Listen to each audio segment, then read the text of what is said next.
जी।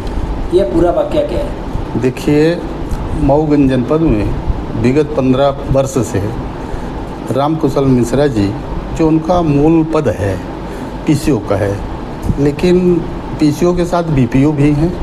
अगस्त 24 से प्रभारी सीओ के पद पर भी हैं। अभी क्या हुआ है, देखिए, अगस्त में सीओ के बाद जो रश्मि मैडम थी, उनके बाद एवी खरे साहब को प्रभार मिला। ये जाके आपके अगस्त लास्ट में, सॉरी अप्रैल में जब मिला तो डीएससी बनाकर ये रामकुशल मिश्रा जी डीएससी बनवाकर उनकी डीएससी रख लिए। और जो हमारे जनपद में लेखापाल बाबू है, उसकी डीएससी और मोबाइल दोनों रख लिए। 24/5/2025 को लगभग 43 लाख रुपए एक दिन में निकाल लिए।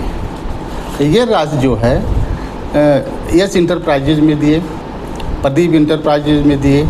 मज़े की बात यह कि जो एक लड़का यहाँ राजकुमार शुक्ला है, जो जीआरएस है, उसके खाते में 17,714 रुपये का भुगतान कर दिए।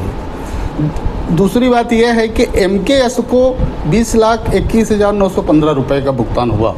जबकि माननीय मुख्यमंत्री जी जब मऊगंज आए थे तो ये वैभव को ऑर्डर हुआ था और वासुदेव को।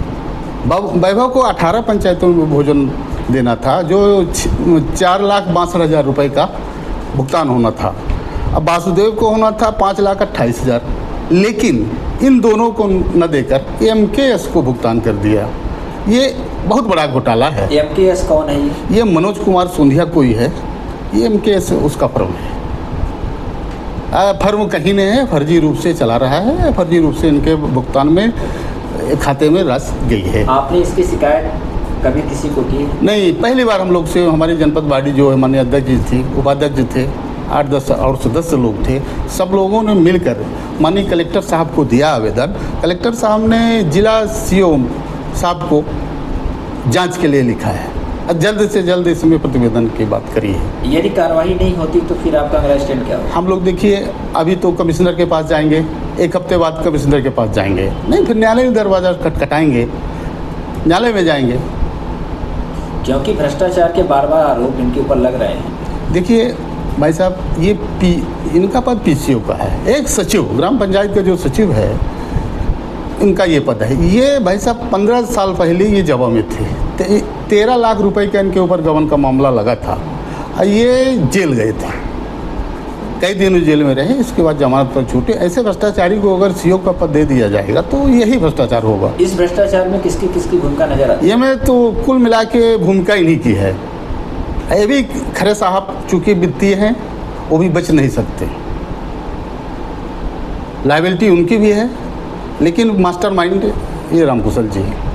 यदि वित्तीय प्रभार एबी खरे के पास है तो स्वाभाविक सी बात है कि उन्होंने पैसे की निकासी की होती। पहले भी मैं बता चुका हूँ कि जो डीएससी बनती है, भुगतान आजकल डीएससी से होती है। डीएससी एबी खरे साहब इनको दे रखे थे। राजू बाबू की डीएससी मोबाइल ये रखे थे। एक दिन में बैठ के न सीओ की डीएससी की ज़रूरत थी, न राजू बाबू की ज़रूरत थी, दोनों की डीएससी लगाए, उनका मोबाइल लेके अपना भुगतान कर लिया। मतलब डीएससी के सहारे पूरा डीएससी के सहारे पूरा भुगतान रामकुशल जी ने किया है, सिर्फ और सिर्फ रामकुशल। धन्यवाद।